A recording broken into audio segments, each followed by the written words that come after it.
Good afternoon. तो आज हम डिस्कस करेंगे nature of Indian constitution, Bharat के संविधान की प्रकृति। तो यह एक अक्सर डिबेट में प्रश्न रहता है, चर्चाएं इस पर अक्सर होती रहती हैं। तो आज इस चैप्टर के जो बेसिक सेगमेंट है उस पर हम लोग डिस्कशन करेंगे। तो स्टार्ट करते हैं सेशन को। सबसे पहले अर्थ समझिए कॉन्स्टिट्यूशन का। ये तो सब जानते हैं, संविधान का अर्थ है, यदि बहुत ही साधारण सिंपल लैंग्वेज में बोला जाए, तो rule book for any country.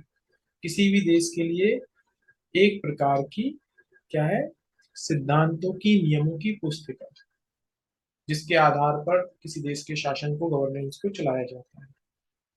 अब इसी के नेचर को लेके डिबेट है कि संविधान का स्वभाव क्या है। तो दुनिया में दो तरीके के देश होते हैं, या तो उनमें फेडरल सिस्टम पाया जाता है या फिर यूनिटरी सिस्टम। या तो फेडरल सिस्टम होता है या यूनिटरी सिस्टम होता है। तो फेडरल का मतलब क्या होता है? संघीय, हिंदी में पूछा जाए। और यूनिटरी का मीन एकल। अब इनके मीन को समझा जाए तो फेडरल का मतलब होता है ऐसा देश या ऐसी कंट्री जिसमें किसी देश के केंद्रीय सरकार, जो सेंट्रल गवर्नमेंट होती है, जो सेंट्रल गवर्नमेंट है, और स्टेट गवर्नमेंट है, उनके बीच में शक्तियों का विभाजन हो, डिस्ट्रीब्यूशन ऑफ पावर हो।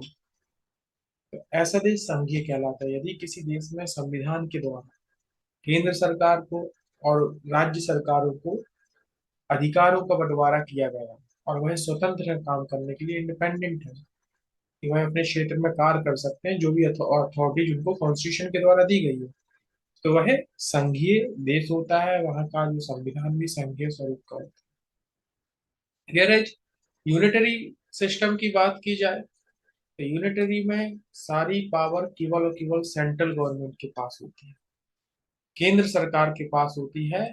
और स्टेट गवर्नमेंट के पास यहाँ पर संविधान के द्वारा कोई अधिकार नहीं दिए जाते, सारे के सारे अधिकार सेंट्रल गवर्नमेंट के पास होते हैं। यदि यूनिटरी देशों में देखा जाए, यदि वहां पर राज्य सरकारें हैं तो उनको अधिकार देने के कार्य केंद्र सरकार करती है, संविधान नहीं करता। और राज्य सरकारें नहीं है तो केवल और केवल केंद्र सरकार उस देश को चलाएगा। जनरली जो देश छोटे होते हैं, जिनकी पॉपुलेशन कम है, भूभाग कम है, वहां पर यूनिटरी सिस्टम आपको देखने को मिलता है। बड़े देशों में भी मिलता है अपवाद स्वरूप, लेकिन जनरली छोटे देशों में देखने को मिलता है। तो संविधान का नेचर जो डिसाइड होता है वो distribution of power between the central government and state government, इसके आधार पर डिसाइड किया जाता है। तो हमने अर्थ समझ लिया कि फेडरल से क्या, what do you mean by federal system, what do you understand by the unitary system. अब बात करते हैं कि इंडियन कॉन्स्टिट्यूशन है उसका नेचर कैसा है, वेदर इट इज फेडरल और द यूनिटरी। चलिए इस पे चर्चा करते हैं। तो जब हम संविधान को पढ़ते हैं तो संविधान में हमें कुछ ऐसे फीचर्स देखने को मिलते हैं जो भारत के संविधान को संघीय बताते हैं, फेडरल दिखाते हैं, और कुछ फीचर्स ऐसे भी हैं जो यूनिटरी दिखाते हैं। तो सबसे पहले उन फीचर्स की कुछ की बात कर लेते हैं जो भारत के संविधान को संघीय स्वरूप का दर्जा देते हैं। सबसे पहला है संविधान की सर्वोच्चता, सुप्रीमेसी ऑफ कॉन्स्टिट्यूशन। साधारणतः जो भी देश फेडरल कॉन्स्टिट्यूशन अडॉप्ट करते हैं, यहाँ वहाँ का जो स्वभाव है संविधान का वो संघीय है। तो ऐसे देशों में संविधान की सर्वोच्चता होती है, सुपीरियोरिटी होती है एक तरीके से। और जो भी, चाहे वो गवर्नमेंट हो, लेजिस्लेचर हो, आपकी जुडिशरी हो, एग्जीक्यूटिव हो, कोई भी हो, कॉन्स्टिट्यूशन के अंडर में ही काम करते हैं, संविधान के इतर जाके कार्य नहीं कर सकते। सबसे बड़ी पावर संविधान की होती है। कोई भी संस्था यदि संविधान के विरुद्ध कार्य करेगी तो अनकॉन्स्टिट्यूशनल उसके एक्ट बताए जाएंगे। आपने देखा होगा भारत में एक संविधान संशोधन हुआ था, 99वां संविधान संशोधन। नेशनल जुडिशरी अपॉइंटमेंट कमीशन बनाया गया, संसद ने उस बिल को पारित किया कि जजों की नियुक्ति कैसे हो। उसमें एग्जीक्यूटिव का इंटरफेरेंस था, एक तरीके से उनके लोगों को भी अपॉइंट किया गया। तो सुप्रीम कोर्ट ने बाद में इसको अनकॉन्स्टिट्यूशनल घोषित कर दिया। क्यों? संविधान में जजों के कार्यकाल को लेकर, उनकी सेवा शर्तों को लेकर स्वतंत्रता दी गई। तो कोई भी एक्ट जो संविधान के इतर है अनकॉन्स्टिट्यूशनल हो जाएगा। दूसरा, रिटन कॉन्स्टिट्यूशन होता है। प्राय जो भी फेडरल सिस्टम होता है जिन देशों में, वहाँ रिटन कॉन्स्टिट्यूशन होता है, उसमें स्पष्ट लिखा रहता है। तो भारत का संविधान भी रिटन है, अमेरिका का भी संविधान रिटन है। इनफैक्ट भारत का संविधान दुनिया का सबसे बड़ा लिखित संविधान है। आप देखेंगे आज कुल 700, माफ कीजिए, 460 से ज्यादा अनुच्छेद हैं, आर्टिकल्स हैं। टोटल 25 पार्ट्स है कॉन्स्टिट्यूशन में, और 12 शेड्यूल्स है। इतना बड़ा संविधान है। अमेरिका के संविधान में 7 आर्टिकल्स हैं। ऑस्ट्रेलिया के संविधान में आप देखेंगे 125 से 128 की समथिंग आर्टिकल्स है।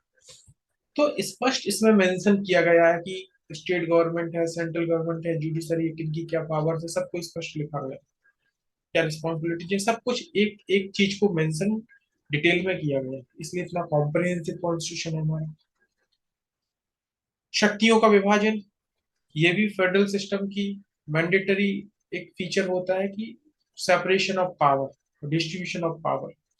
तो आप भारत के संविधान की 7वीं अनुसूची है, 7th शेड्यूल है, उसमें केंद्र सूची है, राज्य सूची है, समवर्ती सूची है, सेंट्रल लिस्ट है, स्टेट लिस्ट है, कॉन्करेंट लिस्ट है। उसमें आप देखेंगे कि सब्जेक्ट का डिस्ट्रीब्यूशन किया गया है कि what is the power of central government, on which subject the central government can make the laws और रूल्स और रेगुलेशंस। सिमिलरली स्टेट गवर्नमेंट्स के लिए किन विषयों पर स्टेट गवर्नमेंट काम कर सकती है, स्पष्ट लिखा गया है। इससे किसी तरीके के विवाद की स्थिति, कोई डिस्प्यूट की समस्या उत्पन्न नहीं होती है, और स्मूथली कार्य करते हैं अपने अपने क्षेत्र में सरकार है। इसके साथ साथ बाई कैमरल लेजिस्लेचर है। प्राय फेडरल सिस्टम में बाई कैमरल लेजिस्लेचर, जो सेंट्रल लेजिस्लेचर होती है, जैसे हमारी पार्लियामेंट है, उसके 2 हाउस हैं, एक लोकसभा एक राज्यसभा है।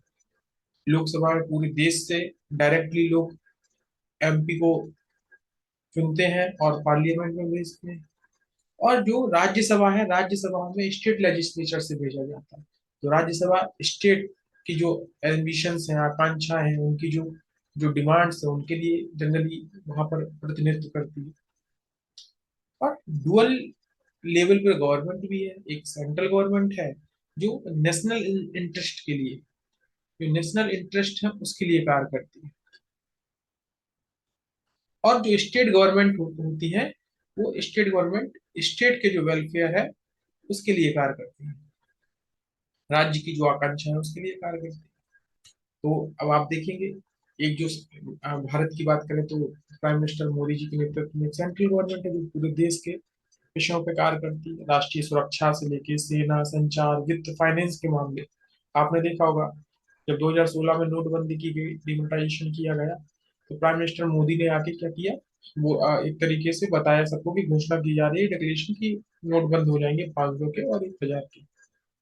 ये स्टेट गवर्नमेंट तो नहीं कर सकती, क्योंकि ये पावर सेंट्रल गवर्नमेंट को दी गई है। 7th शेड्यूल में मेंशन है।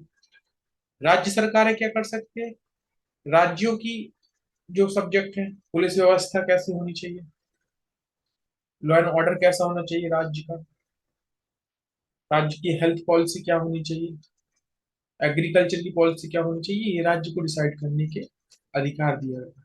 तो दोनों अपने अपने स्तर पे कार्य करते हैं। एक टफ और रिगरस कॉन्स्टिट्यूशनल अमेंडमेंट प्रोसेस है, क्योंकि संविधान में बहुत, जो भी देश फेडरल होते हैं उनमें बहुत आसानी से संशोधन नहीं किया जा सकता। भारत में भी ऐसा है, विशेष बहुमत से, स्पेशल मेजोरिटी के साथ अमेंडमेंट करना होता है। और इनफैक्ट जो भी विषय स्टेट और सेंट्रल रिलेशन से संबंधित होते हैं, उनको अफेक्ट कर रहे हो, तो फिर स्टेट की सहमति भी होती है, उस उन विधेयकों को स्टेट लेजिस्लेचरों से भी अप्रूवल की जरूरत होती है।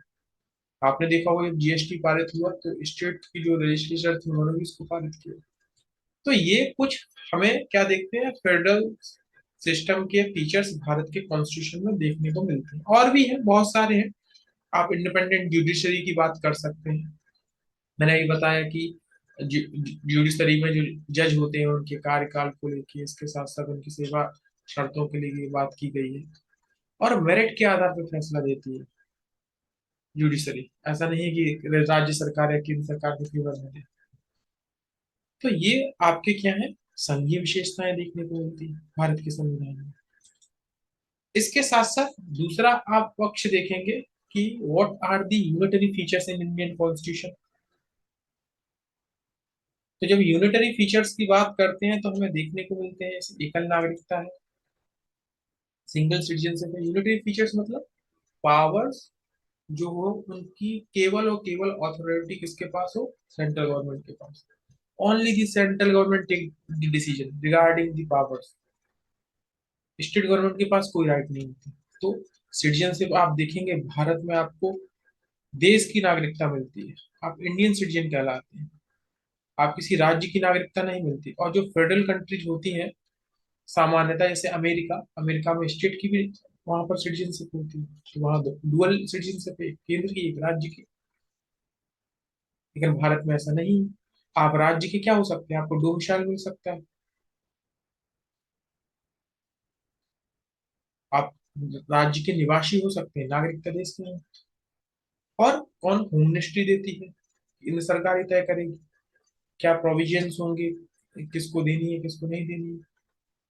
इसके साथ सिंगल कॉन्स्टिट्यूशन है। जो भी देश फेडरल होते हैं वहां आपको डुअल लेवल पे कॉन्स्टिट्यूशन मिलेगा, एक स्टेट गवर्नमेंट के लिए एक सेंट्रल गवर्नमेंट के लिए। अमेरिका में भी राज्यों के अलग संविधान है और केंद्र का अलग संविधान है, लेकिन भारत में सिंगल कॉन्स्टिट्यूशन है। यही कॉन्स्टिट्यूशन स्टेट गवर्नमेंट के लिए, यही सेंट्रल गवर्नमेंट के लिए। इसके साथ साथ जो रीजनल सोवरेनिटी है उसकी गारंटी कॉन्स्टिट्यूशन में नहीं है। जो फेडरल कॉन्स्टिट्यूशन होते हैं, कंट्रीज होती है, वहाँ रीजनल सोवरेनिटी होती है, राज्यों को तोड़। रीजनल सोवरेनिटी से मतलब है एक तरीके से राज्य को तोड़ा नहीं जाए, उनकी क्षेत्रीय संप्रभुता वहां पर रहती है।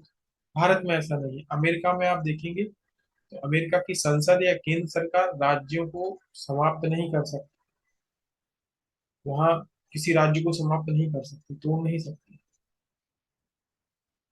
लेकिन भारत में ऐसा नहीं है। भारत में किसी भी राज्य के अस्तित्व को समाप्त किया जा सकता है कभी भी। उसे समाप्त किया जा सकता है, उसे तोड़ के नया राज्य बनाया जा सकता है, उसके नाम में परिवर्तन किया जा सकता है, कुछ भी कर सकती है। और ये कहाँ से है, ये पावर मिलती है कॉन्स्टिट्यूशन का आर्टिकल 3। वो कहता है कि संसद कर सकती है और सिंपल मेजोरिटी के साथ कर सकती है, इसमें स्पेशल मेजोरिटी की भी जरूरत नहीं है। तो ये आपको सुपीरियोरिटी दिखाती है सेंट्रल गवर्नमेंट की। सेंटर की सुपीरियोरिटी है भारत में। राज्य सरकारों को उनके क्षेत्र की गारंटी नहीं थी। आज मान के चलिए झारखंड है, भविष्य में झारखंड हो या ना हो, ये कोई कुछ नहीं कहा जा सकता। आपने देखा भी होगा 2014 में तेलंगाना का निर्माण किया गया आंध्र प्रदेश से। 2019 में आपने देखा होगा, 2019 में जम्मू कश्मीर एक प्योर स्टेट स्टेट था, उसके पास स्टेट का स्टेटस था। लेकिन कॉन्स्टिट्यूशन अमेंडमेंट करके उसको दो यूनियन टेरिटरी में डिवाइड कर दिया गया, लद्दाख में और आपके जम्मू कश्मीर टेरिटरी में। यूनियन टेरिटरी बदल दिया गया, स्टेट से उसका जो स्टेटस है वो यूटी हो गया। और कॉन्स्टिट्यूशन अमेंडमेंट प्रोसेस, जैसे मैंने अभी आपसे कहा कि सिंपल मेजोरिटी की कॉन्स्टिट्यूशन अमेंडमेंट प्रोसेस एक हद तक बहुत इजी है। सेंट्रल गवर्नमेंट एक हद तक कॉन्स्टिट्यूशन के एक मैक्सिमम पार्ट को अमेंड कर सकती है बिना राज्यों की सहमति के, सलाह के, मशवरा के। उनको कोई राज्यों से इस तरीके से डिस्कशन करने की जरूरत नहीं है। पार्लियामेंट है, अमेंड कर देगी, राज्यों से उसका कोई लेना देना नहीं है। एक बड़ा हिस्सा संविधान का। जनरली जो फेडरल कॉन्स्टिट्यूशन है अमेरिका है, ऐसा संभव नहीं हो पाता। अमेरिका में एक कॉन्स्टिट्यूशन अमेंडमेंट करने में पसीने छूट जाते हैं वहां की पार्लियामेंट के। इसके साथ साथ इमरजेंसी प्रोविजंस है। आप देखेंगे आर्टिकल 352 नेशनल इमरजेंसी की बात करता है, आर्टिकल 356 स्टेट इमरजेंसी की बात करते हैं, आर्टिकल 360 फाइनेंस इमरजेंसी की बात करते हैं। तो जब भी इमरजेंसी इंपोज की जाएगी तो सारी पावर्स किसके पास आ जाती है, सेंटर के पास आ जाती है। और स्टेट सेंटर के सबऑर्डिनेट हो जाते हैं। सेंटर स्टेट सूची पर भी रूल्स रेगुलेशन लॉ जो बनाना चाहे वो कर सकते हैं। तो बिना किसी कॉन्स्टिट्यूशन अमेंडमेंट के ये ऐसी पावर है कि जैसी नेशनल इमरजेंसी इम्पोज होगी पूरे देश यूनिटरी फीचर्स वाला हो जाए। इसके साथ राज्यपाल की नियुक्ति, जो राज्यपाल होता है, गवर्नर होता है, वो सेंटर के द्वारा स्टेट में अपॉइंट किया जाता है। जैसे प्रेसिडेंट देश का नागरिक होता है, प्रथम नागरिक होता है, फर्स्ट सिटीजन होता है। राज्यपाल भी किसी भी राज्य का, गवर्नर भी फर्स्ट सिटीजन होता है। उस राज्य का प्रमुख संवैधानिक पद पर बैठे हुए व्यक्ति होता है। और उस राज्य के सरकार को या उस राज्य के लोगों को उसको चुनने का या उसे अपॉइंट करने का कोई राइट नहीं। सेंटर के द्वारा स्टेट में गवर्नर को अपॉइंट किया जाता है। इसमें किसी राज्य सरकार से या किसी भी से सहमति लेने की भी आवश्यकता नहीं है। तो ये भी आपको डिस्क्रिशनरी पावर दिखाता है सेंटर की, उसकी सुपेरियरिटी दिखाता है। और भी ऐसी बहुत सारे प्रोविजंस हैं, जैसे कैग की नियुक्ति।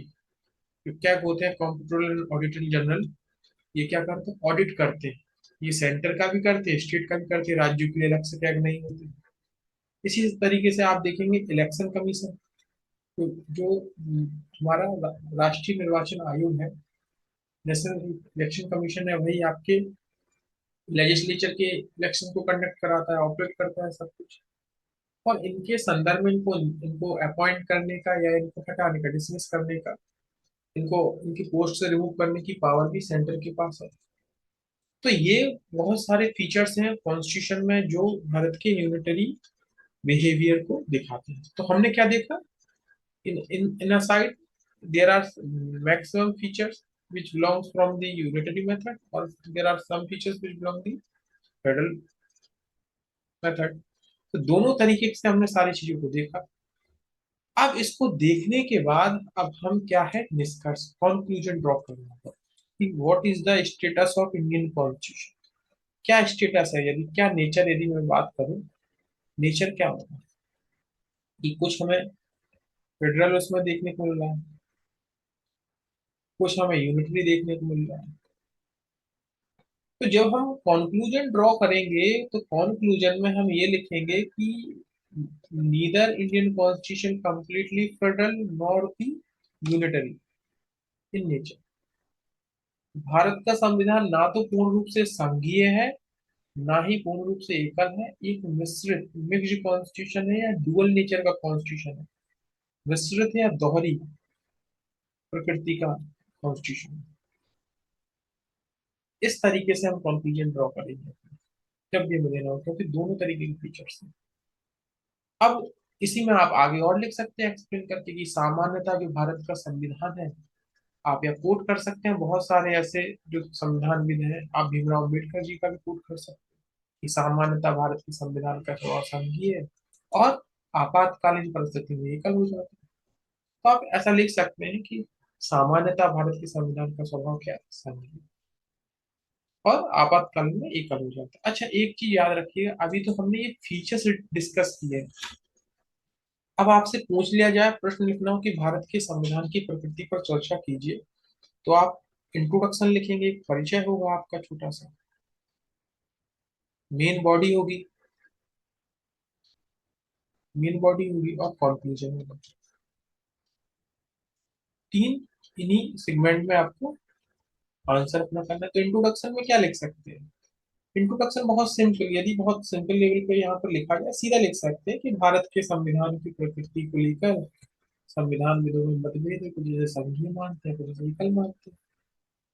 थोड़ा और अच्छा करना हो तो आर्टिकल 1 का इनपुट दे दीजिए। आर्टिकल फर्स्ट कर लो, भारत का संविधान में कहा है भारत राज्यों का संघ हो, हालांकि संघ के स्वरूप को लेकर विचार भिन्नता है। There is a debate among the thinkers that Indian constitution some of think that federal और some of think unitary। Introduction draw कर दिया। मेन बॉडी में क्या करना है, जैसे अभी मैंने आपको सारे फीचर्स डिस्कस किए, सब नहीं लिखना। आपसे प्रश्न ये नहीं पूछा कि भारत के संविधान की संघीय विशेषताएं क्या है और एकल विशेषताएं क्या है, यही स्किल होता है आंसर राइटिंग लिखने का। मैंने तो अभी आपको विशेषताएं जो फीचर्स है सारे डिस्कस किए, आपको सारे नहीं लिखना। आपसे पूछ रहा नेचर क्या है, तो यहाँ पर आप दो सेगमेंट बनाएंगे। एक बनाएंगे जो सोचते हैं भारत, जो भारत के संविधान को संघीय बताते हैं, फेडरल बताते हैं, और जो भारत के संविधान को एकल या यूनिटरी बताते हैं। तो आप इसको ऐसे दीजिए कि विद्वानों का एक वर्ग जो भारत के संविधान को संघीय मानता है, अर्थात जहां केंद्र और राज्य के बीच में शक्तियों के विभाजन की बात है स्पष्टता। कुछ प्रावधान भारत के संविधान में देखने को मिलते हैं। तो कुछ प्रावधान, तीन चार पॉइंट लिखिए, जैसे लिखित संविधान का होना, थोड़ा एक्सप्लेन कर दिया हमने कि रिटन कॉन्स्टिट्यूशन है हमारा। इसके साथ साथ डिस्ट्रीब्यूशन ऑफ पावर है, इसकी बात कर दीजिए। डुअल नेचर है, डुअल लेवल पे गवर्नमेंट है, तो हमारी डुअल लेवल पे गवर्नमेंट की बात कर दी। दो तीन फीचर्स की हमें बात करेंगे। इसी तरीके से दो तीन फीचर्स यहाँ करेंगे। सिंगल सिटीजनशिप है, रीजनल सोवरेनिटी नहीं है, कॉन्स्टिट्यूशन अमेंडमेंट की बात करेंगे। तो तीन चार पॉइंट हमें यहाँ क्या देना, लॉजिक देना कि जो भारत के संविधान को संघीय मानते हैं उनका कहना है कि भारत के संविधान में ये प्रावधान भारत के संविधान के संघीय स्वरूप को इंगित करते हैं, और ये प्रावधान भारत के संविधान के एकल स्वरूप को इंगित करते हैं। ये होता है आपका आंसर राइटिंग स्किल। कैसे आप वही चीज अगर आपसे पूछा जाए विशेषता क्या है, तो सब कुछ लिख देगी भारत के संविधान में निम्नलिखित संघीय विशेषता एकल विशेषता। फिर इसके बाद कॉन्क्लूजन ड्रॉ कर दीजिए। कॉन्क्लूजन ड्रॉ क्या, कि उपयुक्त आधार पर कहा जा सकता है कि भारत के संविधान ना तो पूर्ण रूप से संघीय ना एकल, एक मिश्र संविधान है। अच्छा, ऐसा क्यों रखा गया? सामान्यतः देशों को देखा जाता है इधर वो संघीय होते हैं या फिर आपके एकल होते हैं। तो भारत के संविधान को ये डुअल स्टेटस दिया गया। तो आप देखेंगे भारत की जो विविधता है, चाहे वो आप देखेंगे ज्योग्राफिकल विविधता हो, डायवर्सिटी, चाहे वो रिलीजियस विविधता हो, तो भारत एक बड़ा भूभाग है, बहुत बड़ा क्षेत्र भी है। तो जरूर यदि और जो स्टेटस है आप देखेंगे बहुत सारे जनजाति क्षेत्र आज भी नॉर्थ ईस्ट में विद्रोह होते रहते हैं, तो सरकार ने वहाँ क्या किया, बहुत रिलैक्स, वहाँ की सरकार को रिलैक्सेशन दिए हैं। बहुत सारे उनको छूट दी गई है, संविधान में भी दी गई है। कोई भी बहुत सारे लॉ भारत को होते हैं उनको अमेंड करके लागू किया जाता है या फिर लागू ही नहीं किया जाता। तो हमारे यहाँ डायवर्सिटी बहुत थी। और जब संविधान का निर्माण हो रहा था तो उस समय एक थ्योरी ये भी चली 1947 में, जब देश आजाद हुआ, कि ये देश 10 से 20 सालों में टूट जाएगा, इससे बहुत सारे देशों का निर्माण होगा। ऐसा क्यों? क्योंकि इतनी ज्यादा डाइवर्सिटी थी कि अलग अलग रीजन के अलग अलग ज्योग्राफिकल क्षेत्र में रहने वाले लोगों को एक साथ क्लब करना बहुत ज्यादा टफ था। तो ये जो वेस्टर्न थिंकर्स थे बोलने लगे थे 1947 में, भले ही आजाद हो जा रहा देश, 10-15 सालों में टूट जाएगा, तो संविधान में ने एक बीच का रास्ता अपनाया। हमारी कॉन्स्टिट्यूशनल असेंबली ने एक बीच का रास्ता अपनाया। ना ही हमने बहुत ज्यादा संघीय देश बनाया और ना ही बहुत ज्यादा हमने एकल नेचर का देश बनाया। हमने मिश्रित रखा। एक हद तक सामान्य स्थितियों में देश क्या रहेगा, संघीय रहेगा। राज्य सरकारों को उनके राज्य की आवश्यकताओं के अनुरूप, समस्याओं के अनुरूप कार्य करने की स्वायत्तता दी गई है। और एक हद तक केंद्र सरकार को पूरे राष्ट्र को की राष्ट्रीय एकीकरण के लिए, राष्ट्र की एकता अखंडता के लिए अधिकार दिए गए हैं। तो ये चीज क्यों थी? क्योंकि यदि हम बहुत ज्यादा संघीय फेडरल नेचर का कर देते और राज्यों के पास एक तरीके राज्य कंप्लीटली इंडिपेंडेंट होते अमेरिका की तरह, और यदि कोई संघर्ष होता तो फिर केंद्र सरकार की मजबूरी होती। आप देखिए बहुत सारे विद्रोह, सशस्त्र विद्रोह होते हैं, केंद्र सरकार वहां सैन्य कानून लागू कर देती है। नॉर्थ ईस्ट में, जम्मू कश्मीर में हमेशा सिचुएशंस रही है ये, अभी भी रहती है। छत्तीसगढ़ जैसे क्षेत्र में आप देखेंगे वहाँ सेंट्रल मिलिट्री को भेजना पड़ता है, पैरामिलिट्री हो जाती है, सेंट्रल फोर्स जाती है। क्यों जाती है? नक्सलवादी जो समस्या है, अभी भी नक्सलाइट की जो समस्या है वहां पर, तो फिर इंटरवीन नहीं कर पाती यदि बहुत ज्यादा संघीय स्वभाव हो। तो वो हमारे एक तरीके से वही विविधता हमारे लिए क्या हानिकारक हो जाती, देश टूट जाता। अच्छा, हमने यूनिटरी मेथड भी पूरा नहीं अपनाया। क्यों? इसीलिए क्योंकि यदि यूनिटरी होता तो केंद्र का ही पूरा शासन होता, और केंद्र का पूरा सशक्त शासन होता तो हो सकता था कई क्षेत्रों में विद्रोह। और इतना सेंटर के पास इतनी रिसोर्सेस नहीं है आज भी, या नहीं होते उस समय, कि दिल्ली से लेके पूरे देश को कंट्रोल कर पाना। आपने देखा ही होगा 1947 में देश आजाद हुआ और 1948 में हमारा ये युद्ध छिड़ गया, और जम्मू कश्मीर पे आक्रमण हुआ। और जम्मू कश्मीर पे आक्रमण जो हुआ आप देखेंगे देश के आजाद होते ही बड़ी हमें समस्या हुई। आज भी पीओके का मैटर फंसा हुआ है पाक ऑक्यूपाइड कश्मीर में, क्योंकि हम उसको उस समय हमारे पास रिसोर्सेस नहीं थे, तो कंट्रोल करने में भी बहुत ज्यादा समस्या हुई। तो ये चैलेंजेस बहुत आते और अभी भी आ रहे हैं, भारत के लिए थ्रेट्स है। आप देखेंगे चारों ओर से थ्रेट्स है। यदि पंजाब का क्षेत्र देखेंगे तो वहाँ खालिस्तान मूवमेंट आजकल बहुत ज्यादा एक्टिवेट होने लगा। ये चैलेंजेस आ गए हैं। नीचे आप आएंगे तो आप यहाँ देखेंगे नक्सलवादी मूवमेंट अभी भी चल रहा है। यहाँ से आप देखेंगे इन्फिल्ट्रेशन है, बांग्लादेश से है, इन्फिल्ट्रेशन यहाँ से हो रहा है। आप रोहिंग्याज की बात करते हैं, बांग्लादेश में इलीगल इन्फिल्ट्रेशन हो रहा है। म्यांमार बॉर्डर से यहाँ देखेंगे चाइना है हमारे लिए थ्रेट बनी हुई है। चाइना थ्रेट है हमारे लिए। इसके साथ साथ पाकिस्तान तो हमारे लिए एक एवरग्रीन थ्रेट है। वो तो हमेशा के लिए हो गई है हमारे लिए, रोज की कहानी हो गई है। तो ये इतनी थ्रेट्स है, तो यदि संघीय होता तो राज्यों की बस की बात नहीं थी। इसलिए हमने क्या किया, एक मिश्रित संविधान अपनाया। अब इसके ऊपर क्या है, ये तो था एक फंडामेंटल लेक्चर। अब जो दूसरा लेक्चर होगा वह उन टॉपिक पर होगा। आजकल जो कंसेप्ट चलते हैं कि भारत के संविधान कैसा है, अर्धसंघीय, ठीक है, क्वासी फेडरल है, या फिर संघवाद की बात की जाती है, कोऑपरेटिव फेडरलिज्म की बात की जाती है। तो इनके अर्थ है क्या एक्चुअली, तो इन पर हम चर्चा करेंगे नेक्स्ट स्लाइड में।